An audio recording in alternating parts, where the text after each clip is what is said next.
Hello and welcome to my channel. आज बनाएंगे crispy sandwich bite. खाने में ये बहुत ही टेस्टी है और बनाने में बहुत ही आसान है। ये सैंडविच बहुत ही क्रिस्पी बनके तैयार होती है। यहाँ पे मैंने इसे दो तरह से बनाई है। क्रिस्पी सैंडविच बनाने के लिए सबसे पहले एक मसाला तैयार कर लेंगे।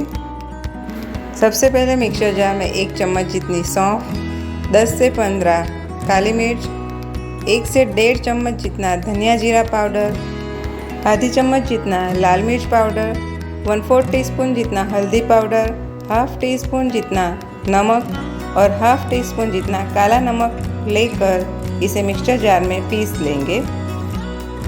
अब इसमें 1 हरी मिर्च, 1 इंच अदरक का टुकड़ा और थोड़ा हरा धनिया मिलाकर इसे पीस लेना है।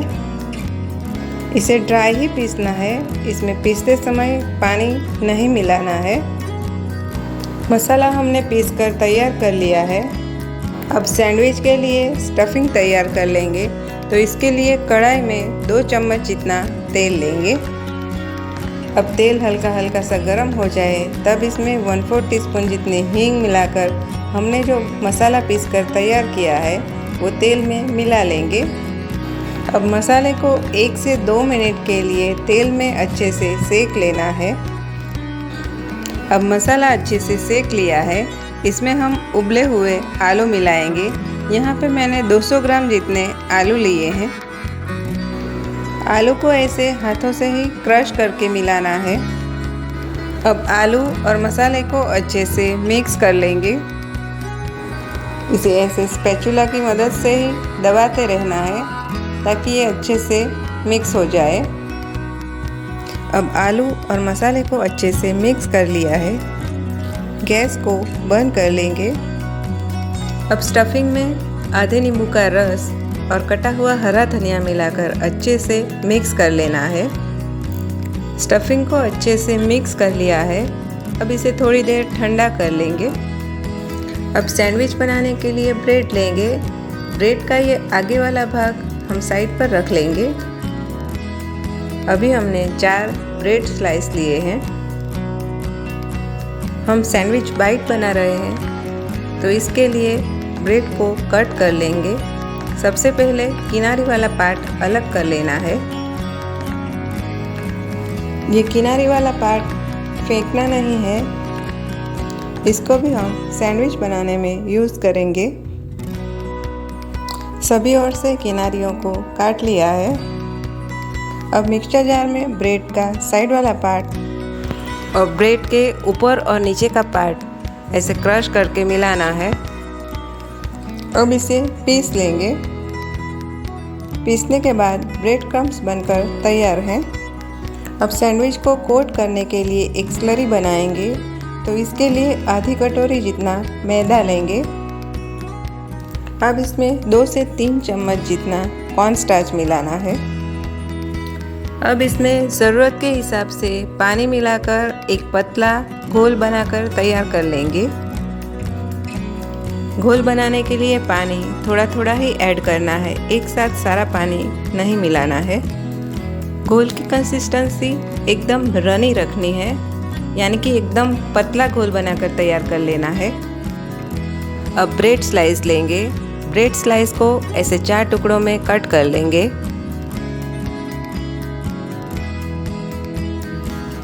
ब्रेड स्लाइस को ऐसे 4 टुकड़ों में कट कर लिया है। इसे स्क्वायर शेप में कट करने से जब सैंडविच बाइट बनकर तैयार होंगी तो सभी की साइज एक जैसी लगेगी। अब सारी ब्रेड स्लाइस पर हमने जो स्टफिंग बनाकर तैयार किया है वो स्टफ कर लेंगे। सभी ब्रेड स्लाइस पर ऐसे स्टफिंग लगाकर इसे उंगलियों की मदद से सभी किनारियों को शेप में कर लेना है। इसी तरह से हम सारी ब्रेड स्लाइस पर स्टफिंग लगाकर तैयार कर लेंगे। अब स्टफिंग लगाने के बाद इस पर हम एक चीज़ स्लाइस रखेंगे। चीज़ स्लाइस को भी ऐसे ब्रेड के साइज़ में कट कर लिया है। चीज़ स्लाइस की जगह आप इसमें पनीर भी स्टफ़ कर सकते हैं। चीज़ स्लाइस मिलाने के बाद स्टफिंग को सभी ओर से ऐसे शेप में कर लेना है। इसी तरह से हम सारे सैंडविच बाइट बनाकर तैयार कर लेंगे।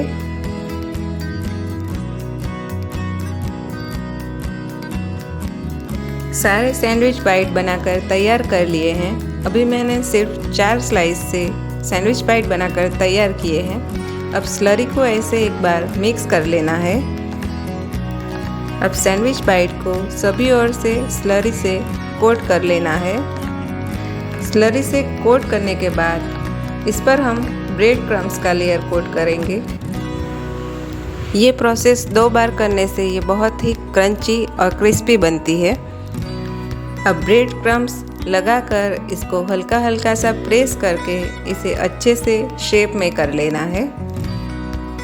सैंडविच बाइट को ब्रेड क्रम्स से कोट करने से ये बहुत ही क्रिस्पी बनकर तैयार होती है।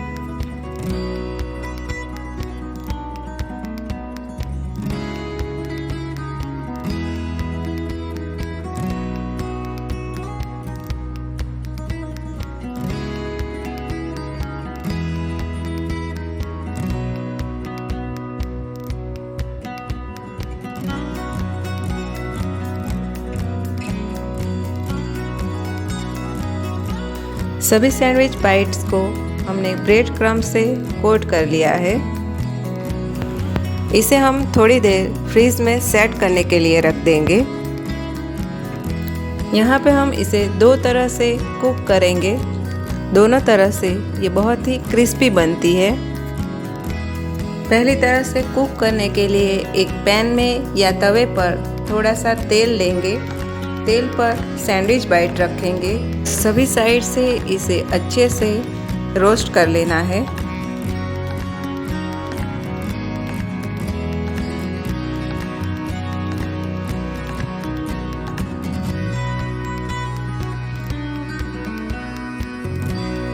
इसकी सारी साइड को ऐसे अलट पलट करके रोस्ट कर लेना है ताकि इसकी सारी साइड अच्छे से क्रिस्पी बने।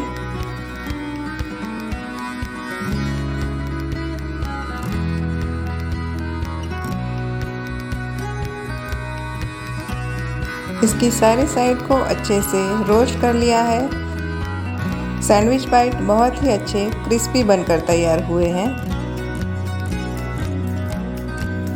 इसकी आवाज़ से ही पता चलता है कि सैंडविच बाइट कितने क्रिस्पी बनकर तैयार हुए हैं। इसे आप टोमेटो केचप और हरी चटनी के साथ सर्व कर सकते हैं। अब दूसरे तरीके में हम इसे ऑयल में फ्राई करेंगे।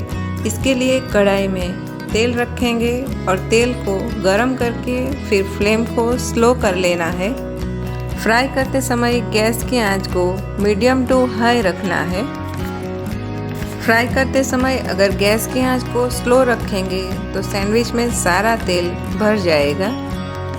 सैंडविच बाइट मिलाने के बाद गैस की आंच को मीडियम टू हाई रखना है। अब सैंडविच बाइट का गोल्डन कलर आ जाए तब तक इसे फ्राई कर लेना है। सैंडविच बाइट को फ्राई कर लिया है।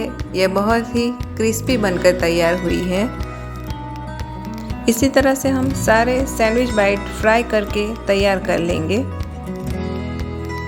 आपको ये वीडियो और रेसिपी पसंद आए तो वीडियो को लाइक करें, वीडियो को शेयर करें और आप चैनल पर नए हो तो चैनल को सब्सक्राइब ज़रूर कीजिएगा। सारे सैंडविच बाइट फ्राई कर लिए हैं। इसे आप धनिया पुदीना की हरी चटनी और टोमेटो केचप के साथ सर्व कर सकते हैं। खाने में ये बहुत ही टेस्टी लगती हैं। फिर मिलेंगे ऐसी एक नई रेसिपी के साथ। तब तक के लिए आप स्वस्थ रहें और मस्त रहें।